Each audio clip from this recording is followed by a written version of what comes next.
This is still the cheapest potassium source around in 2025. An incredibly useful potassium source is cream of tartar that you can get from your supermarket. It's easy to access for most of us and is usually very cheap. In this video, I'll tell you why cream of tartar can be an amazing potassium source, and later in the video, I'll give some fascinating facts about potassium. Also, in an older edition of this video, I made a mistake regarding the daily intake value for potassium, and I'll clear that up in the calculations. Thank you to viewer Tolga Debar 1877 for pointing that out. Now in just a minute I'll explain portioning or dosing of the powder, but first I need to state very clearly, this is not a therapeutic dose I'm describing here. Anyone with a medical condition requiring specific potassium supplementation should follow their doctor's instructions. This source is most useful for those who want to improve or balance their electrolyte levels, help relieve cramping and sore muscles, or help reduce nervy muscle conditions such as restless leg syndrome. And of course, ask your doctor first before taking any new supplement type.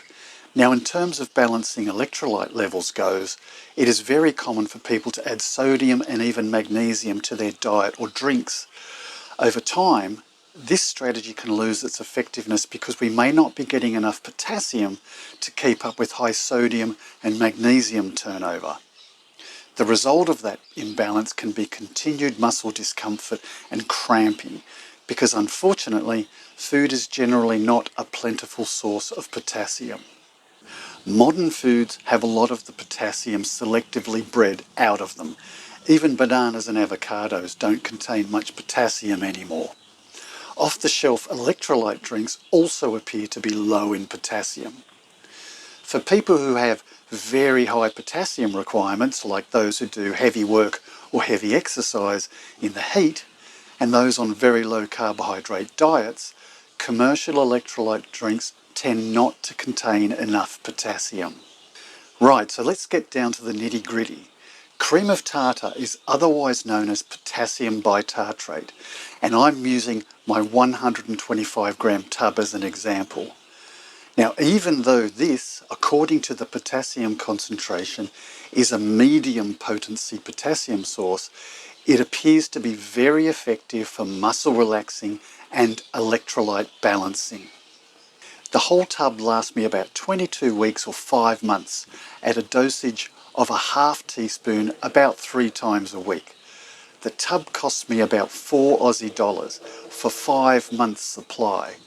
In Neanderthal money, that'd be something like $3 US or £2.50 sterling.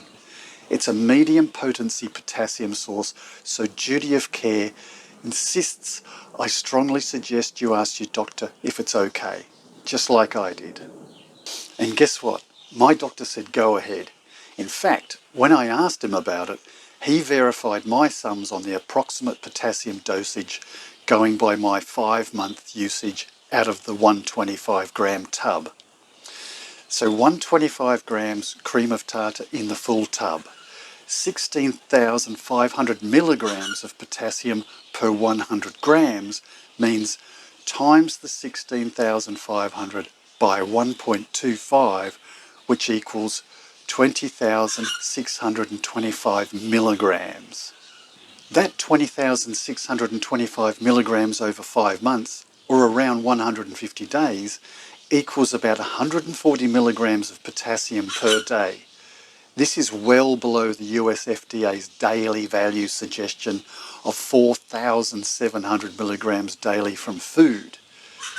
Thanks again to the viewer who pointed out I'd mistaken the upper limit for the daily value. Apparently there is no official suggested upper limit. Now I understand this sounds like a very low dose, and it probably is, but with experience and the feedback I've received from others, I know that it works. Again, it will appear what I'm suggesting is a very low dose. And yes, comparing it to the daily value suggestion, it is a low dose. Well, I would suggest that a low but effective dose is great news as it reduces the chances of any toxicity and makes it very affordable. One legitimate concern I must mention: with past videos on this topic, many viewers have asked about possible high aluminium levels in the product. This is a very commonly used cooking ingredient, and there shouldn't be harmful in this modest amount.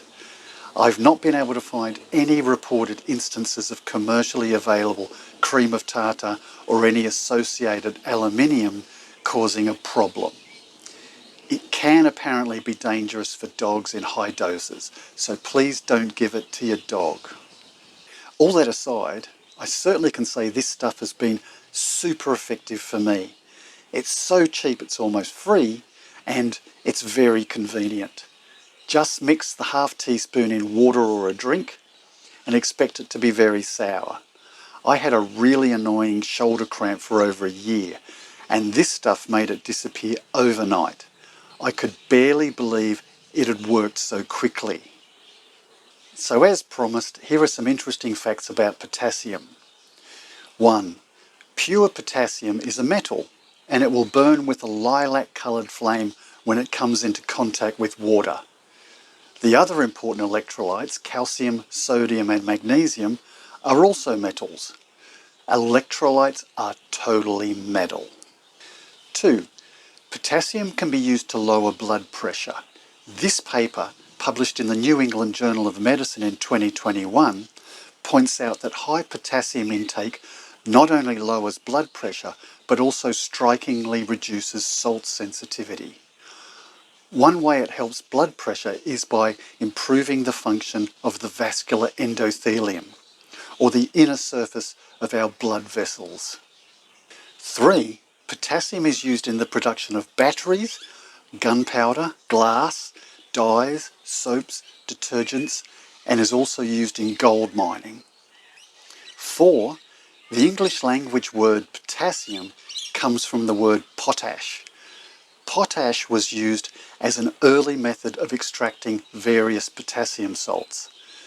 The ash of burnt wood or tree leaves was placed in a pot, water added, heated, and the solution was evaporated out. Well, there you go. I've got to go see a man about a dog, so thank you for watching.